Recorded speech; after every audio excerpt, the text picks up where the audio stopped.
everyone. This video is going to cover this particular topic, which is written on the board: role or importance of human capital formation.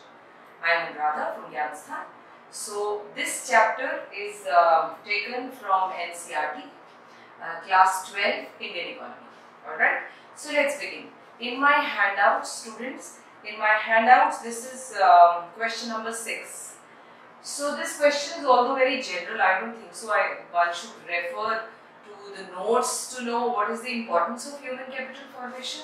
That means why you people are studying so hard, why people are gaining skills, why people are getting expertise, what is the importance. So just think about it. आप पढ़ाई क्यों कर रहे हैं? Don't say that मजबूरी है, लेकिन yes, आप फिर भी पढ़ाई का अल्टीमेट पर्पस क्या रहेगा?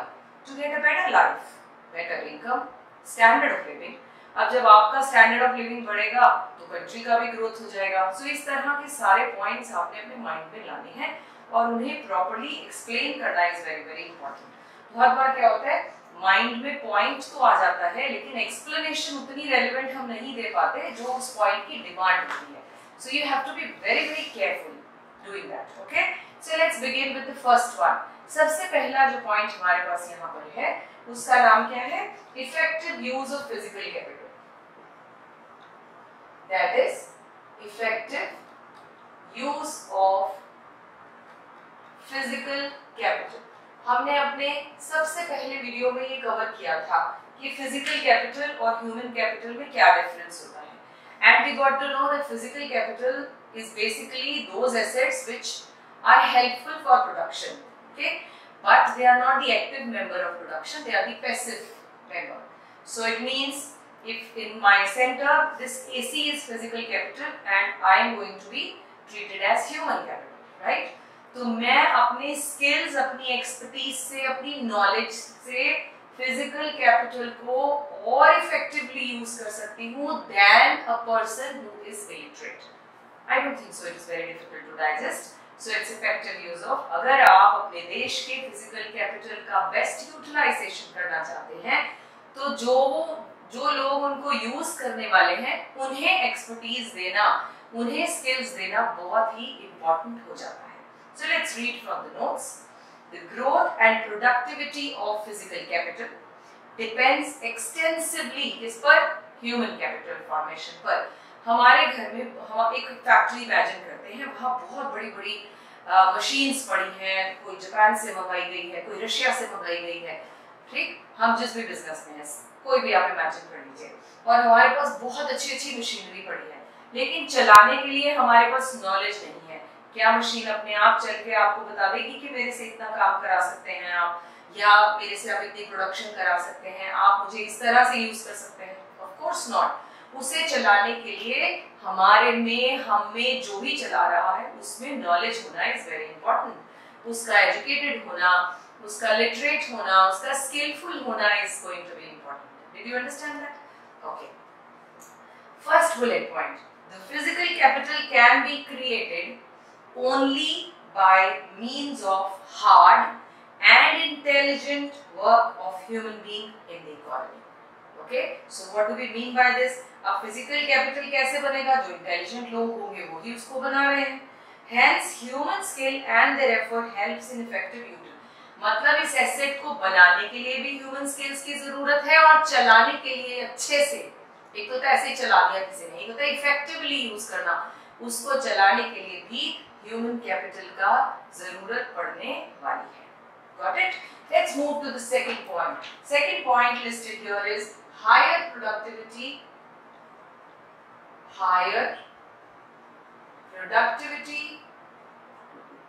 and production. Now when I say productivity, here we are talking about efficiency.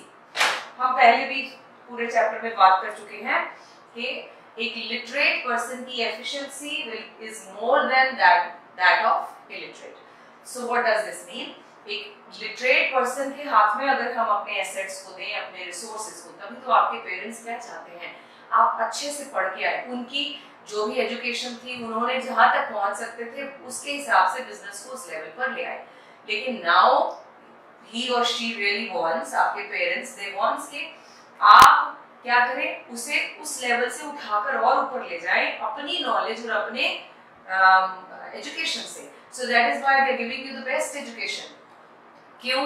ताकि आपकी एफिशिएंसी बढ़ जाए। जब आपकी एफिशिएंसी बढ़ती है तो आपकी प्रोडक्टिविटी बढ़ जाती है और आप ज्यादा प्रोड्यूस करने लगते हैं। Let's read from the notes. Okay, human capital formation क्या करेगा हमें? It raises the enhances the productivity and production as knowledgeable and skilled worker makes better use of the resources। बार-बार हम इसी लाइन को थोड़ा वैरायटी से दे रहे हैं। First bullet point, increase in productivity and quality production depends on, अब आप कितनी क्वालिटी प्रोडक्शन करते हैं या ज्यादा करते हैं वो आपके टेक्निकल स्किल्स पर डिपेंड करेगा। अंडरलाइन कर लीजिए, depends upon technical skill of the person which can be acquired only by, only कैसे आएगी वो नॉलेज? एजुकेशन से, ट्रेनिंग लेकर, and good health is also very very important. इसको ऐसे इमेजिन करो, अगर आपको नहीं समझ में आता, कि एक फार्मर है, उसके पास एक फील्ड है, वो पुरानी टेक्नोलॉजी को ही यूज करते हुए वहां पर प्रोडक्शन करता है, क्रॉप्स ग्रो करता है। अब वो जितनी ग्रो करता है और उसका बेटा एक एग्रीकल्चर यूनिवर्सिटी से पढ़कर वहां रिसर्च करके वापस आता है और वो अपने न्यू मेथोडोलॉजीज लगाकर एक न्यू टेक्निक्स के साथ प्रोडक्शन करता है। किसकी क्वालिटी बेटर होगी? कौन ज्यादा प्रोडक्शन कर पाएगा? मैंने बहुत सारे लोगों को स्टडी किया है, अगर आप लोगों की केस स्टडीज पढ़े तो उसमें देखेंगे फार्मर्स के बच्चे जब वो एग्रीकल्चरल यूनिवर्सिटी से पढ़कर रिसर्चेस करके वापस आते हैं तो लोकल सेल वाला सामान नहीं बनाते, एक्सपोर्ट ही करते हैं सीधा। तो बढ़ गई ना प्रोडक्टिविटी।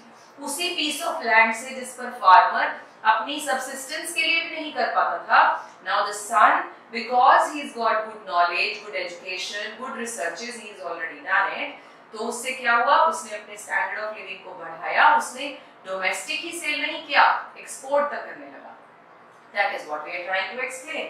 तो जितने अच्छी एजुकेशन आप लेंगे, जितना अच्छा आप एक्सपोजर लेंगे, उतना बेटर काम करेंगे, उतनी प्रोडक्टिविटी आपकी बढ़ेगी। ओके, नहीं तो जहां तक फादर ले आए बिजनेस को वहां तक भी रोक सके तो आई थिंक बहुत अच्छा रहेगा, क्योंकि बहुत केसेस में अगर आप इंटरेस्टेड नहीं होंगे, आप अपने स्किल्स को एनहांस नहीं करेंगे, डू नॉट थिंक कि वो फादर वाले स्किल्स आज के टाइम पर सेम टाइम पे फिट होते हैं, नहीं होते। Time is changing very fast. Second bullet point, investment in human capital.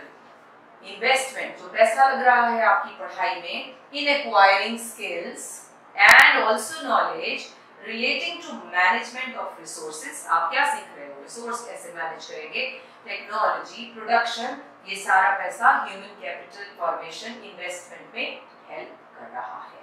Got it? Let's move to the next point, that is third point. बार बार हम उनको लिखेंगे जरूर, क्योंकि इनोवेशन भी कौन करता है? Most of the cases, people who have good knowledge and they've acquired skills, they have got training, innovations, inventions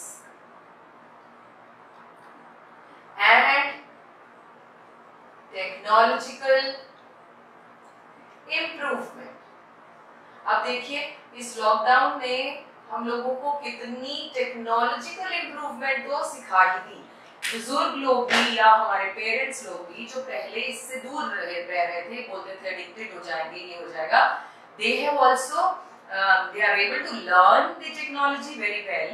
आप लोग तो एक्सपर्ट हैं ही, बिकॉज जो आपकी वाली जनरेशन है वो तो टेक्नो सेवी है ही, है ना? लेकिन आपने भी बहुत कुछ सीखा होगा during this period. Now what am I talking about here is innovation and inventions।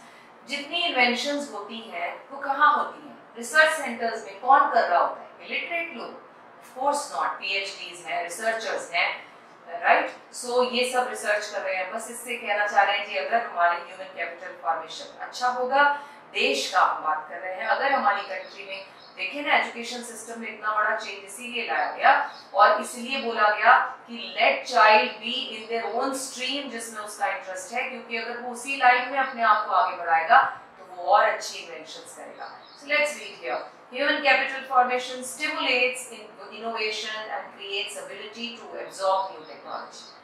Education provides knowledge to understand the changes in the society. जैसे change आया, आपने अपने आप को बड़ी जल्दी adapt किया changes को.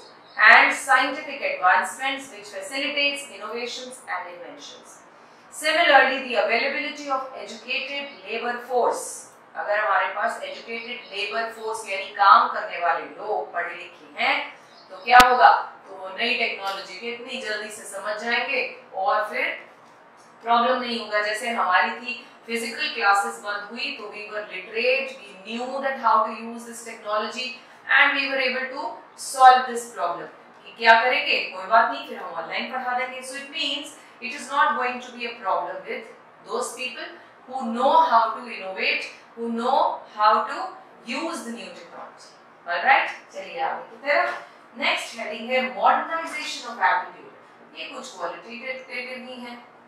मॉडर्नाइजेशन आप Z से भी लिख सकते हैं, S से भी, both are acceptable, of aptitudes.